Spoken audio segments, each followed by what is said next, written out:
إلى يوم الدين.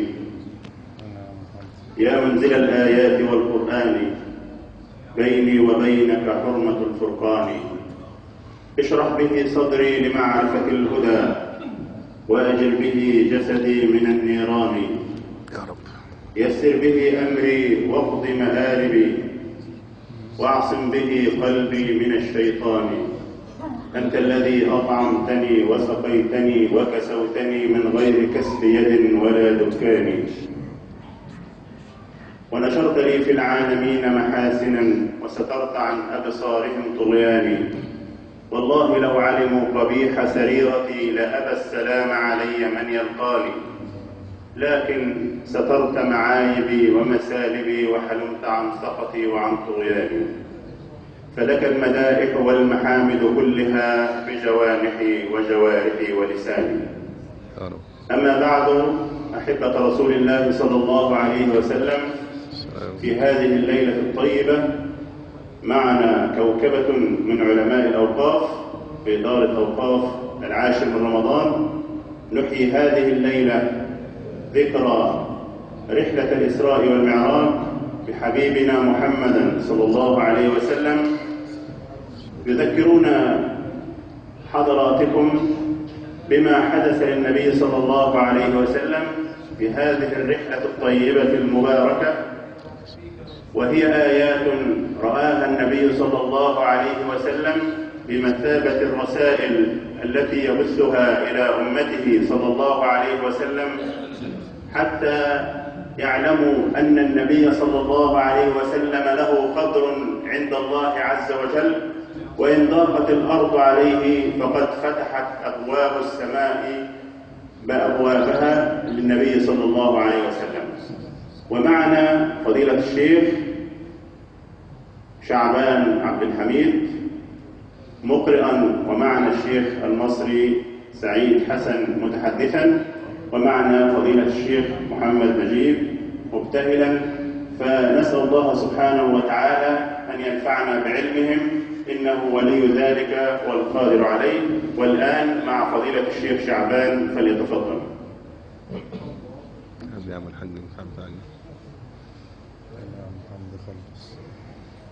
أعوذ بالله من الشيطان الرجيم.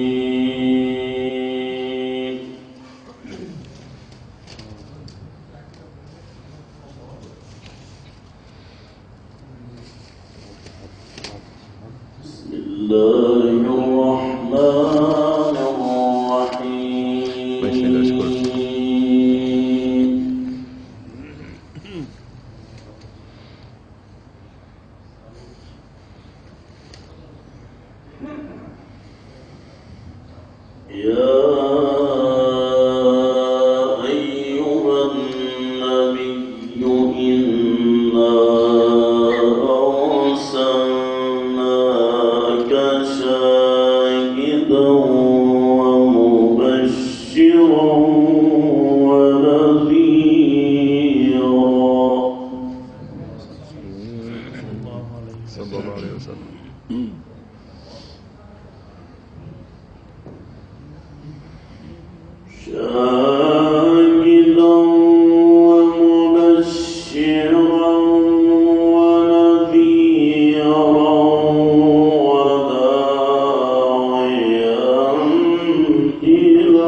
صلى الله عليه وسلم.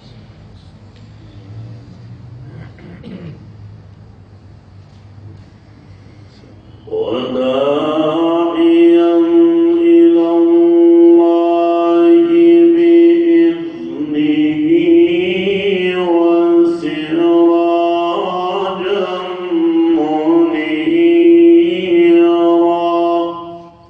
صلى الله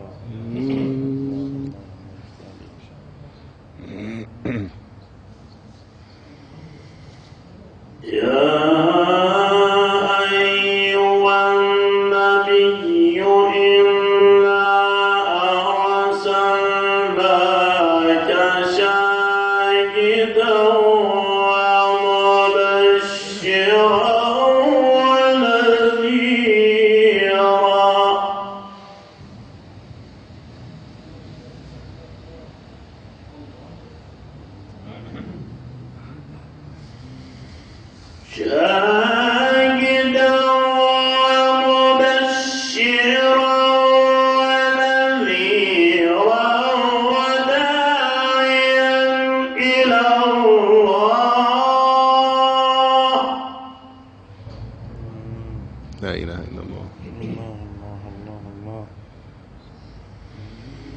وداعيا إلى الله بإذنه وسراجا منيرا.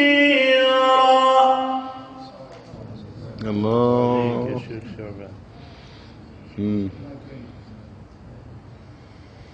وبشر المؤمنين.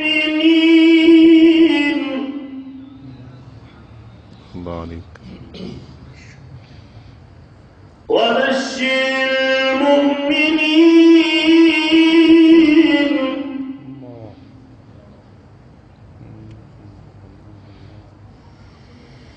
وبشر المؤمنين بأن لهم من الله فضلا كبيرا.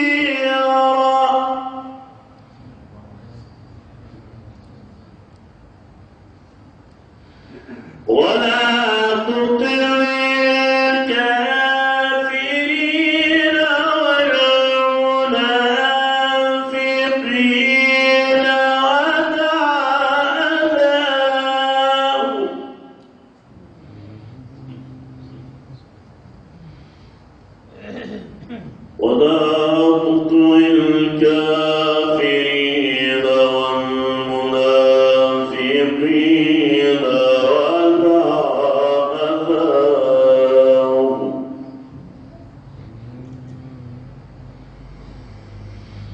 ودع أذاهم وتوكل على الله.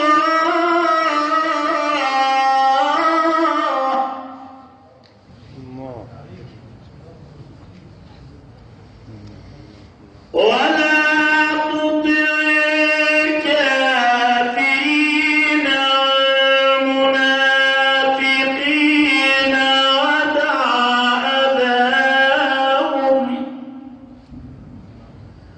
ودع أذاهم وتوكل على الله.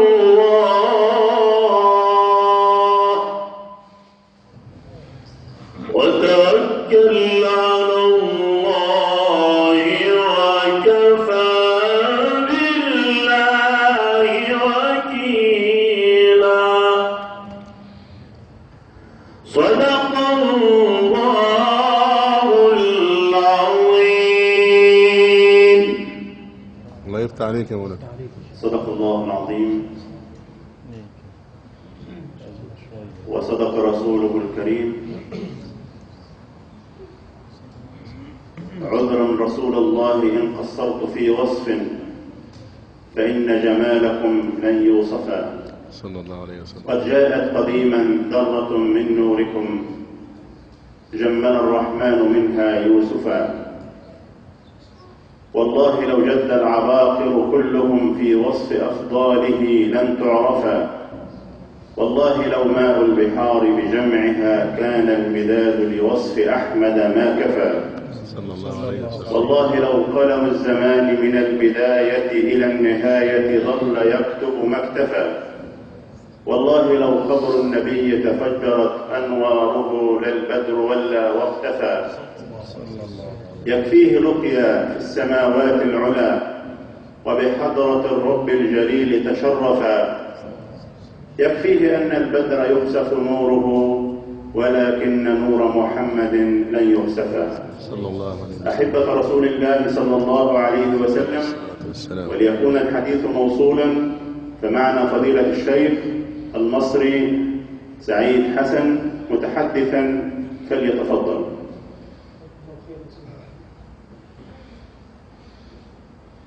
الحمد لله رب العالمين، والصلاة والسلام على أشرف المرسلين سيدنا محمد سيد الأولين والآخرين وإمام المتقين وحبيب رب العالمين صلى الله عليه وسلم. اللهم صل على سيدنا محمد وعلى آل سيدنا محمد كما صليت على سيدنا إبراهيم وعلى آل سيدنا إبراهيم إنك حميد مجيد، وبارك على سيدنا محمد وعلى آل سيدنا محمد كما باركت على سيدنا إبراهيم وعلى آل سيدنا إبراهيم إنك حميد مجيد. أما بعد، طبتم وطاب ممشاكم وتبوأتم من الجنة مقعدا ومنزلا، فجعل الله عز وجل هذه الجلسة في ميزان حسناتكم يوم القيامة، اللهم آمين. اللهم آمين يا رب. دائما أو غالبا أبدأ كلامي بحديث للنبي صلى الله عليه وسلم، عليه الصلاة والسلام، خاصة في هذه المنتديات، والذي ورد عن حضرة النبي صلى الله عليه وسلم بسند صحيح: إن لله ملائكة سياحين في الأرض، فضلا عن كتاب أعمال الناس، فإذا وجدوا قوما يذكرون الله تنادوا: هلموا إلى بغيتكم، هلموا إلى بغيتكم، فيجتمعون. ونحن الآن نشعر بقلوبنا بزحام شديد على هذا المنتدى، بنص حديث النبي صلى الله عليه وسلم: حتى يصلون إلى رب العزة تبارك وتعالى فيسألهم ربهم: كيف تركتم عبادي؟ قالوا: يا ربنا تركناهم وهم يحمدونك ويعظمونك ويمجدونك. فيقول الله تبارك وتعالى: وهل رأوني؟ فيقولون: لا. فيقول الله تبارك وتعالى: فكيف لو رأوني؟ قالوا: كانوا لك أشد تحميدا وأشد تعظيما وأكثر تمجيدا. فيقول الله تبارك وتعالى: وما يطلبون؟ قالوا: يطلبون الجنة. وهل جلست هذا المجلس إلا لطلب الجنة؟ يطلبون الجنة. فيقول الله تبارك وتعالى: وهل رأوها؟ فيقولون: لا. فيقول الله تبارك وتعالى: فكيف لو رأوها؟ قالوا: كانوا أشد عليها حرصا وأشد لها طلبا. فيقول الله تبارك وتعالى: ومما يتعوذون؟ فيقولون: يتعوذون من النار. سلم يا رب. فيقول الله تبارك وتعالى: وهل رأوها؟ فيقولون: لا. سلم يا رب. فيقول الله تبارك وتعالى: فكيف لو رأوها؟ قالوا: كانوا أشد منها فرارا وأكثر منها هربا. فيقول الله تبارك وتعالى: أشهدكم أني قد غفرت لهم. يا رب يا رب. فتقول الملائكة: يا رب، إن فيهم فلان الخطاط، فيهم فلان المذنب دائما.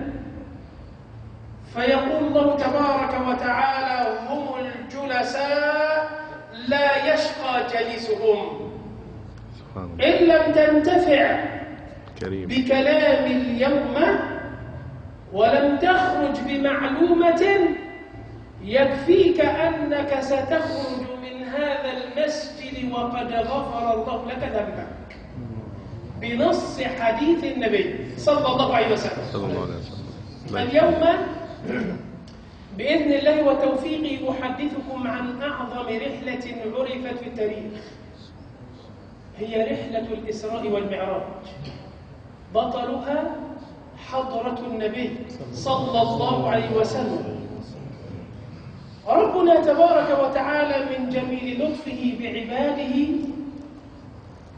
جعل في القرآن سورة الإسراء ولم يسميها بسورة المعراج، مع أن المعراج أخطر بكثير من الإسراء.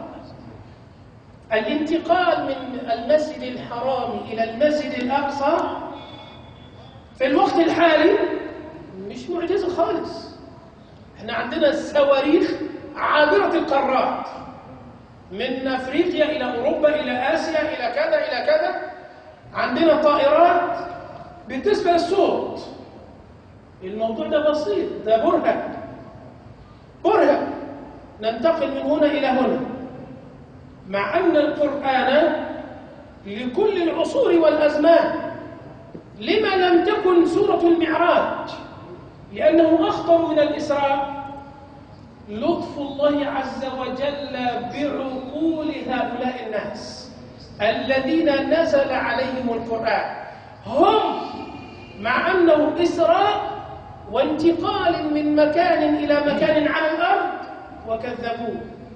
فكيف لو قال لهم بالمعراج بانتقال النبي من الأرض إلى السماء مباشرة؟ إيه؟ لا، ده كان الموضوع مختلف تماما، كان الموضوع يبقى مختلف. خلي بالك، وإن دل فإنما يدل على لطف ربنا تبارك وتعالى بعقول هؤلاء، وترك الإيمان يتلألأ في قلوب بعضهم. ولذلك لما سئل سيدنا أبو بكر الصديق رضي الله عنه ألم تسمع أن صديقك وصاحبك يزعم أنه انتقل من مكان إلى مكان، من المسجد الحرام إلى المسجد الأقصى في جزء من الليل ثم عاد؟ قال إن كان قال فقد صدق. ده الإيمان. هكذا يكون الإيمان حينما يداعب القلوب، هكذا يكون الإيمان حينما يخلص إلى الفؤاد. إن كان قاله فقد صدق. صدقته في أمر السماء، أفلا أصدقه في أمر الأرض؟ إن كان يقول أن هناك رب لا نراه، غير ملموس غير محسوس، كيف نؤمن برب غير ملموس وغير محسوس؟ قالها بعض المستشرقين والملحدين. خلي بالك، الإجابة إذا كان هناك من خلق الله تبارك وتعالى غير محسوس ولا ملموس، هل لمست عقلك؟ هل شممته؟ هل ذقته؟ لا. هل رأيت الكهرباء؟ لا. وإنها لمن خلق الله تبارك وتعالى. فكيف يكون من خلق الله ما لا يرى وترى الخالق؟ ازاي؟ فعش. كيف يكون من خلق الله تبارك وتعالى غير محسوس وملموس، ومع ذلك من خلق الله فيرى الإله أو يحس أو يمس؟ لا. ولذلك حضرة النبي صلى الله عليه وسلم في رحلة معراجه، الكلام مش كلام بقى يعني قصة ونقولها ونهز المنابر في الموضوع. ايه الدرس المستفاد؟ ايه اللي يفيدني من رحلة معراج النبي صلى الله عليه وسلم؟ سيدنا عرج به. ولذلك ربي تبارك وتعالى افتتح السورة قائلا سبحان الذي أسرى بعبده. إذن الموضوع مش موضوع عقل خالص. ليه؟ لأن القضية مش قضية بشر، لا، القضية قضية رب البشر. إن القدرة مش قدرة بشرية لكن قدرة الإله تبارك وتعالى. طلع النبي من الموضوع كيف انتقل من هنا إلى هنا ومن هنا إلى هناك. إنها قدرة الله تبارك وتعالى. إحنا نعرف إن اختراق الغلاف الجوي يصاب الإنسان منا بضيق نفس واختراقه يموت. ليه؟ لأن بعد الغلاف الجوي الأزرق ده دي مش السماء، ده الغلاف الجوي. بعد مباشرة خلاص محتاجين نشيل على كتافنا كده أنبوبة أكسجين علشان احنا نفقد الهواء والأكسجين، يبقى فيه الوفاة. طب كيف عرج النبي؟ كيف اخترق النبي صلى الله عليه وسلم بدون أنبوبة أكسجين؟ إنها قدرة الله تبارك وتعالى، إنها تهيئة المولى تبارك وتعالى للنبي صلى الله عليه وسلم قبل صعوده إلى هذا المكان. هو احنا ينفع ان احنا نرى ربنا في الدنيا؟ لا. لما ذلك؟ لأن أجسادنا ضعيفة لا تستطيع أن ترى المولى تبارك وتعالى. فلما تجلى ربه للجبل جعله دكا. تعرف يعني تجلى؟ يعني نظر. طيب ما هو ربنا شايفنا أصلا، هو شايف الجبل وشايف الشيخ محمد والشيخ شعبان وفضيلة الشيخ ياسر وشايف كيف فلان وفلان مطلع على الجميع. لكن لما يدقق النظر لواحد لا، بيختلف الأمر.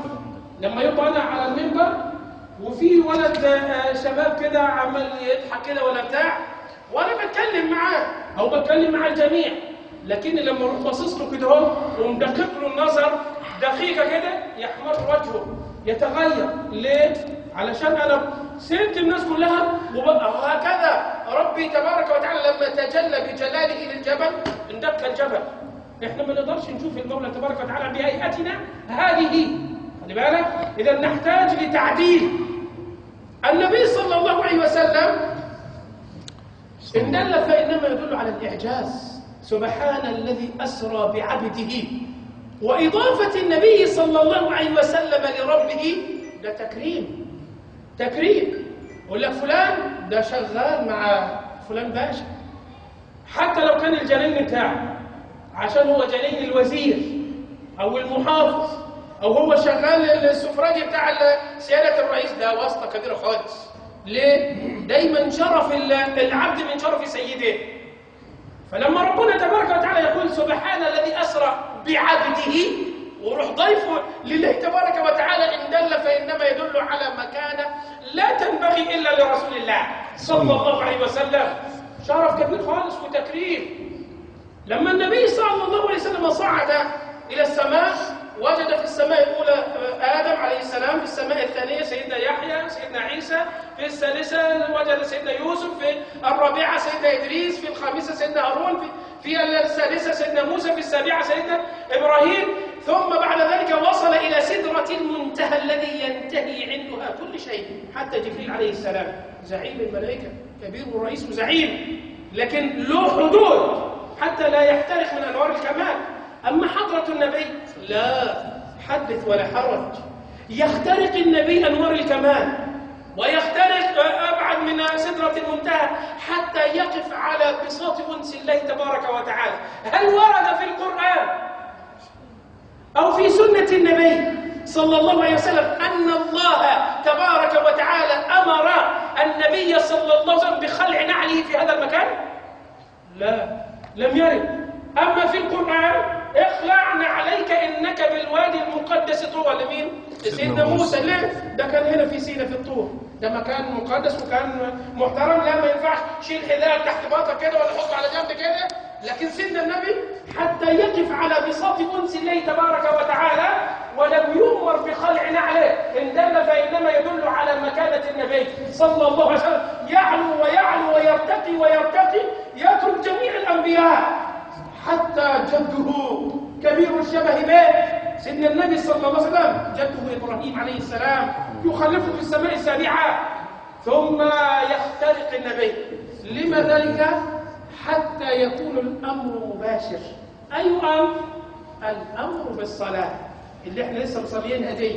خلي بالك دائما وأبدا الأمر لما يبقى مباشر بيبقى صعب، ومخالفة الأمر المباشر أصعب. ولذلك ربي تبارك وتعالى لما أمر إبليس أن يسجد لآدم فعصاه لعنه وطرده. ليه؟ لأن الأمر كان مباشر، مفيش واسطة رسول في الموضوع. افعل، لا مش عامل، لا الموضوع كان خالص. ازاي؟ فطرد من رحمة الله ولعن ومسخ ظاهره وباطنه. ليه السبب؟ بسبب عصيان أمر مباشر. الصلاة فرضت على النبي صلى الله عليه وسلم بغير واسطة. درس من الدروس المستفادة المكانة الصلاة. ليه؟ صلى على النبي عليه الصلاة والسلام. الصلاة دي الركن الثاني من أركان الإسلام. احنا عندنا أركان الإسلام 5 من حديث عبد الله بن عمر رضي الله عنهما أن النبي صلى الله عليه وسلم قال عليه الصلاة والسلام: بني الإسلام على 5: شهادة أن لا إله إلا الله وأن محمد رسول الله، وإقام الصلاة، وإيتاء الزكاة، صوم رمضان، وحج البيت لمن استطاع إليه سبيلا. يبقى إذن الصلاة هي الركن الثاني من أركان الإسلام. الصلاة هي الركن الأول من الأركان العملية في الإسلام. إيه الأركان العملية؟ ده يدل على أن إسلامنا دين شغل، دين عمل، مش دين نوم خالص. الإسلام بني على 5. الركن الأول كلام اللي هو الشهادتين، وبعد كده خلص الكلام خلاص. ابدأ في الشغل والعمل والاجتهاد، لكن النوم بالليل وبالنهار ده مش من شرعنا خالص. احنا عايزين نشتغل، عايزين نجتهد. الناس طلعت القمر. ديننا بيأمرنا وقل اعملوا فسيرى الله عملكم ورسوله والمؤمنون. لما يبقى ربنا تبارك وتعالى هو اللي هيشوف عملك. لما يبقى في مشروع كده بنفتتحه ويقول لك اصل الوزير جاي يفتتح، لا احنا نظبط ونفرش دي كده، ونعمل نظبط دي كده ودي كده، ونزرع هنا الزرع دوت وهنا ونسافر الحته دي ونظبط ليه؟ عشان سياده الوزير هينظر لله. لكن ربنا تبارك وتعالى هو الذي سيرى عملك، لا تجعله اهون الناظرين اليك. خلي بالك، الصلاه ده الركن الاول من الاركان العمليه في الاسلام. خلص الكلام في الشهادتين، بعد كده يبدا العمل. إقامة الصلاة، إيتاء الزكاة، صوم رمضان، حج البيت، كل ده شغل. أوله الصلاة. ليه؟ لأن لها مكانة كبيرة. الصلاة هي الركن الثاني من أركان المسلم. هي إيه أركان المسلم؟ عارفها ولا مش عارفها؟ أركان المسلم 2. اللهم صل على سيدنا محمد. أركان المسلم 2، الشهادتين والصلاة. ليه؟ لأنه من الممكن يبقى مسلم لا يزكي عشان هو فقير ما عندوش مال اصلا، وممكن يبقى مسلم لا يصوم عشان هو مريض اصلا، ويبقى مسلم ولا يحج. ليه؟ علشان هو مش معاه تكلفه الحج. لكن ما ينفعش يبقى مسلم ما بيصليش خالص باي حال من الاحوال. ده ركن اساسي من اركان المسلم، انه ما ينفعش يبقى مسلم ما بيصليش الا اذا كان مجنون او كان مغمى عليه او كان كذا او له بعض لكن واعي وعاقل وشغل، لا وجب عليه. لان ما ينفعش باي حال من الاحوال انه يتخلى عن الصلاه. ليه؟ صلى على النبي. ذكر النبي صلى الله عليه وسلم في يوم الصلاه فقال: من حافظ عليها كانت له نورا ونجاه وبرهانا يوم القيامه، ومن لم يحافظ عليها لم تكن له نورا ولا نجاه ولا برهانا يوم القيامه. وكان معه فرعون وهامان وقارون وأبي بن خلف. اللي ما يحافظش على الصلاة هيحشر مع واحد من الأربعة. إذا ألهاه الرئاسة والزعامة والإمارة وكذا وكذا عن الصلاة يحشر مع فرعون. زمرة. وسيق الذين اتقوا ربهم إلى الجنة زمرة. يبقى إذا زمرة يعني جماعات أهل الصلاة مع بعض اللي هم الخاشعين فيها والمطمئنين. وفي واحد في الصيام، يا سلام، تمام. يبقى أهل الصيام اللي صيامهم مقبول مع بعض، أهل المعروف مع بعض، أهل البر والطاعة والتقوى مع بعض، بر الوالدين دول مع بعض، زمرا هكذا يدخلون الجنة. ويوم القيامة من لم يحافظ على الصلاة بسبب الإمارة يحشر مع فرعون، ومن لم يحافظ عليها بسبب الوزارة يبقى مع هامان وزيره، ومن لم يحافظ عليها انشغل بسبب المال وجمع المال يبقى مع قارون، ومن لم يحافظ عليها بسبب التجارة يبقى مع أبي بن خلف. هكذا علمنا النبي صلى الله عليه وسلم أن نحافظ على الصلاة. لماذا؟ لأنها فرضت من فوق 7 سماوات، هي أول الفرائض وأكثرها ذكرا في القرآن. ده أول درس من الدروس المستفادة من رحلة معراج النبي صلى الله عليه وسلم، مكانة الصلاة. في عجالة من الدروس المستفادة، المولى تبارك وتعالى في صدر سورة الإسراء علل لنا السبب المباشر لرحلة معراج النبي. قال الله تبارك وتعالى: سبحان الذي أسرى بعبده ليلا من المسجد الحرام إلى المسجد الأقصى الذي باركنا حوله لنريه من آياتنا إنه هو السميع البصير. لنريه من آياتنا، إنه ينظر لما طلع بره الغلاف الجوي خالص وجد خلق الله وإتقان الله وصنع الله تبارك وتعالى. رأى الكواكب والنجوم والمجرات، رأى النبي صلى الله عليه وسلم الملائكة بأحجامها. أتدري أن النبي صلى الله عليه وسلم في يوم قال: أذن لي أن أتكلم عن ملك عنقه مثني تحت العرش وقدماه في تخوم الأرض 7. سبحان الله تعالى، ايه الضخامة دي؟ وما قدر الله حق قدره.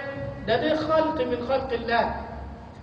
وملك واحد دماغه تحت العرش ورجليه في تخوم الأرض 7، كل الضخامة دي. هذا خلق الله فأروني ماذا خلق الذين من دونه. خلي بالك أن النبي صلى الله عليه وسلم ليرى من آيات ربه. ليه؟ إيه السبب؟ ليزداد إيمانا على إيمانه، ليزداد يقينا على يقينه، حتى لا يسأل ربه في يوم من الأيام ربي أرني أنظر إليك. لا مش إنسان سألش النبي صلى الله عليه وسلم ربي أرني كيف تحيي الموتى. لا لا لا، ما يسألش النبي صلى الله عليه وسلم. ليه كل ده؟ لأن النبي رأى ما لم يره لا هذا ولا ذاك، وصل إلى مكانة لم يصل إليها لا إنس ولا جن ولا ملك لنريه من آياتنا الكبرى. ولذلك النبي صلى الله عليه وسلم أطلعه الله تبارك وتعالى على معاصينا مستقبلا. ورأى النبي صلى الله عليه وسلم أكلة مال اليتامى ظلما ولهب النار يخرج من أفواههم ومن مناخرهم ومن أسماعهم ومن عيونهم. يحشر يوم القيامة آكل مال اليتيم ولهب النار يخرج من منافذه. ليه؟ يعرف بذلك هؤلاء أكلة أموال اليتامى ظلما. رأى النبي صلى الله عليه وسلم من يتعاملون بالربا وبطونهم أكبر من البيوت، كلما أرادوا القيام وقعوا على الأرض، يطأهم آل فرعون غدوا وعشيا بالأقدام. خبر أبيض. ليه؟ لأن الربا محرم من قبل الله تبارك وتعالى في جميع الديانات التي نزلت من عند الله تبارك وتعالى. ليه؟ إيه السبب؟ لأنه فساد في الأرض. في 400 بنك أمريكا أفلس. إيه السبب؟ بسبب التعامل الربوي. وراح طالع لنا كده باحث أمريكي وباحثة فرنسية وباحث علماء كبار قال مش ممكن رجوع الاقتصاد الأمريكي إلى طبيعته إلا إذا كانت الفايدة صفر. إلا إذا كانت الفايدة صفر. لا ده الشرع بتاعنا. ولذلك أنت تعرف أن في الوقت الحالي اخترعوا في إنجلترا قطار السيدات خاص بالسيدات. ليه؟ إيه السبب؟ كلما ارتقت الشعوب وصلت إلى تعليم الإسلام. كلما ترتقي الشعوب وتعلم لك احنا متقدمين يبقى كده آخره إنه وصل إلى تعاليم ربي تبارك وتعالى. ده كتالوج احنا ماشيين عليه كلنا بلا استثناء. الذي خلقنا هو الله، والذي يعلم بنقاط ضعفنا هو الله تبارك وتعالى. ولذلك جعل الإسلام صالحا في كل مكان وفي كل زمان. ليه؟ إيه السبب؟ هذا خلق الله تبارك وتعالى. فأروني ماذا خلق الذين